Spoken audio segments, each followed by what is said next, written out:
एगो रौरे सहारा बानी भोला पड़तन राउर हम पैया जी अमनी के मसीहा खेसारी भैया जी जल पे रउनी जलावा चढ़ैनी बानी हम अलगे मुंडा में मोर खेसारी भैया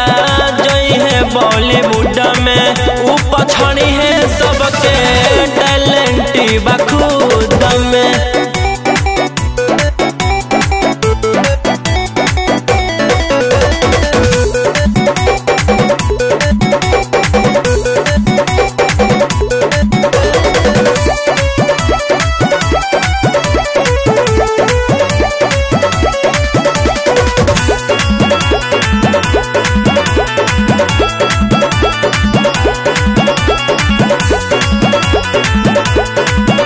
बॉलीवुड के चैलेंज बा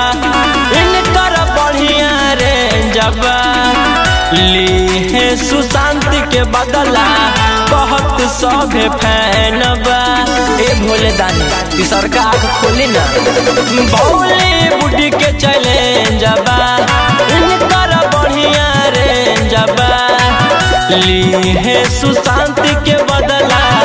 बहुत सभे फैन बा दिही आशीर्वाद करस कुछ खास कुदल बाड़े युद्ध में मोर ट्रेंडिंग भैया जई है बॉलीवुड में मोर दबंग भैया जई है बॉलीवुड में।